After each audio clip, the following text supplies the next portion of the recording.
So 2-0 on the season while the Chiefs are looking for their first win. It's the first time these teams will face off since the 40-22 blowout, which wasn't even that close, and saw Jalen Hurts and company capture their second Super Bowl in franchise history. So, Mad Dog, what is the bigger deal for the Chiefs? Is it avoiding 0-2 or beating Philly after that horrible Super Bowl performance? I think the way the Chiefs lost, and that was the best game I've ever seen Herbert play, by the way, in South Brazil. Oh, he played great, and that was important for him. The fact that they lost that first game, to me, puts last year's Super Bowl in its rearview mirror. They need to win the game. Denver won, Chargers won, Raiders won. They got a tough schedule. Chiefs have a lot of weapons. You know, Kelsey did. I know he scored a touchdown, but he didn't do a whole ton. Their defense couldn't stop Herbert. 3rd and 14 to scramble for the first down. So to me, this game is really more about the Chiefs just getting back on the winning track. You know, I understand they got killed in the Super Bowl. That was their prideful team. I get that. But this is not the Chiefs Vikings in 1970. The Vikings beat the Chiefs. Don't look at me that way. I know. You too over there. Don't look at me that way. We weren't born. Years later. Anyway, We weren't born then. the Chiefs upset the Vikings in the very Super Bowl young. 4, and then they played the next year in Week 1, and Minnesota killed them to get back at the Super Bowl. This is not that kind of situation. Because I think the Chiefs, they need to really win the game more than going out there and getting a little revenge on the Eagles. So I think it's more about this year than last year. Stephen A.? You know what? It's appropriate this week to use a boxing analogy since I'll be out in Vegas for this big fight this weekend between Canelo Alvarez and Terence Crawford. Let me tell y'all something. One of the all-time, what's the greatest first round in boxing we ever saw? It probably is Tommy the Hitman Hearns against Marvin Hagler. Okay. Yep. Now, obviously, he lost it. Now, obviously, he lost that fight. But what an epic first round before he got put out in the 3rd round. But what an epic fight it was, and primarily because of that first round, right? I'm bringing up that analogy, Swagoo and Doggy, is because there is a difference between getting knocked out and getting your ass kicked. True. You understand? If you watched Terence Crawford over a year ago against Errol Spence, Swagoo, you saw his face. I mean, you had people that didn't even. I mean, they were talking about how he should retire. Yep. It was that kind of ass kicking. No, he's a wonderful, wonderful guy. I ain't throwing no shade on him, but my God, it was a beatdown. Okay. That's what happened to the Kansas City Chiefs in the Super Bowl. We got to put this stuff in perspective. One could argue that to some degree they're punch drunk. I'm not worried about them if they were 0-2 because they got Patrick Mahomes. It's the regular season, and I know the AFC West ain't what it once was. The Chargers and the Broncos are something to contend with, and the Raiders can't be slept on with Pete Carroll there now as well. We get that part. But the Chiefs are still the Chiefs, and it's hard to imagine that they're not going to be good enough to get to the playoffs, no matter what their record is after 2 weeks, whether it's 1-1 or 0-2. We got that part. But the reason why it's important to show up against the Eagles is because they whipped your ass. And I mean, it was a really bad ass whipping. When you don't pass midfield until the 3rd quarter, when your first 9 drives are a bunch of punts, you understand, and 3 and outs and interceptions, when you're down 24-0 at the half, when Patrick Mahomes and Travis Kelce are seen on the bench looking like this and just shaking their head and talking to each other about how, Lord, this is bad, in the 3rd quarter of a Super Bowl, that's bad. The residual impact of that, to me, Swagoo, is what resonates because I'm thinking other opponents see that and they're going like this.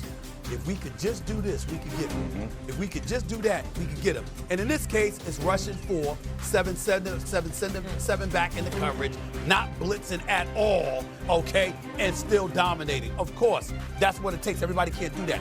But to see that happen to the Chiefs, their aura of invincibility has evaporated in my estimation. And that is why I think them showing up against the Eagles is important. It's not because of the record. You got to show you can punch back, and you ain't going down like that. That's an interesting point. That's what you got to do. Do you feel like teams are less fearful now of the Chiefs because they've seen some vulnerability? 100%. You know what disappointed me more than anything about that Chargers game? I didn't feel like the Chiefs had any dog in them.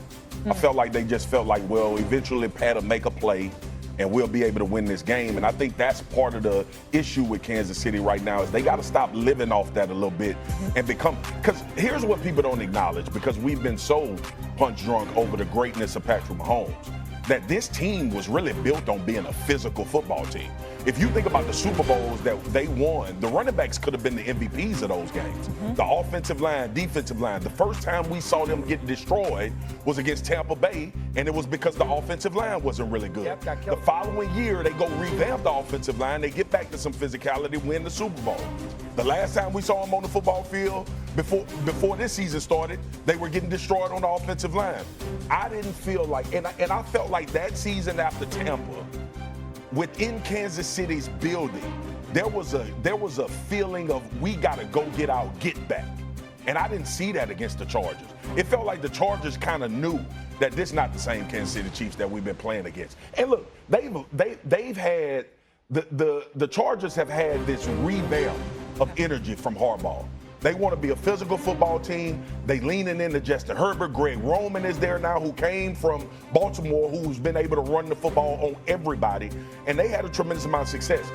I think Kansas City has to get their stinger back.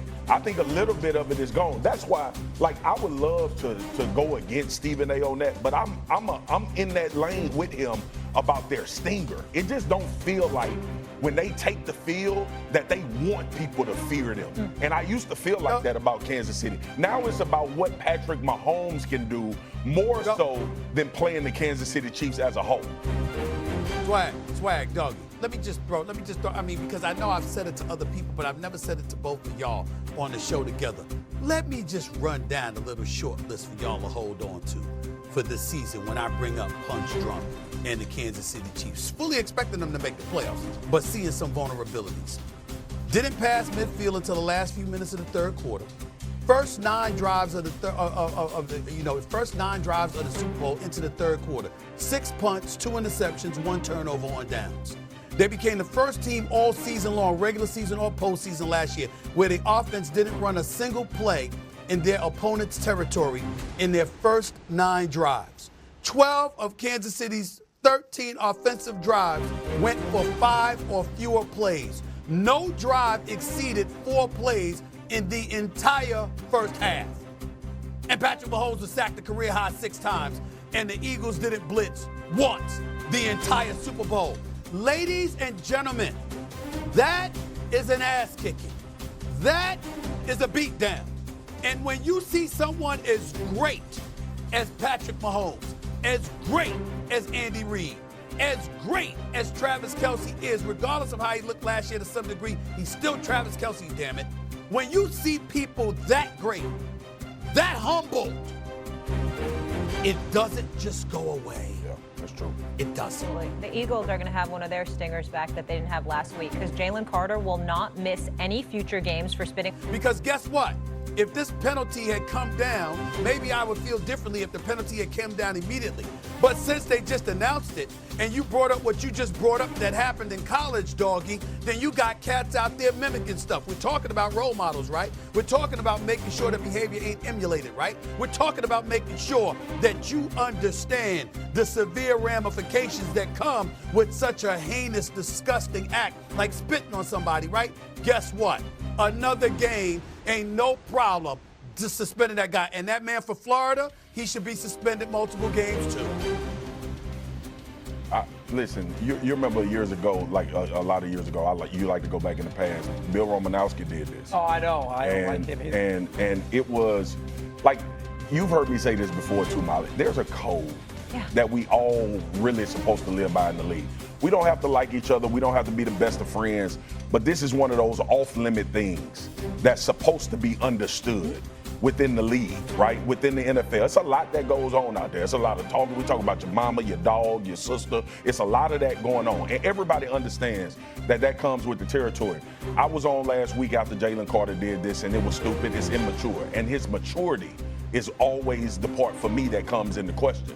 Like, when are you going to get to the point where you realize that the world is your oyster right now, young?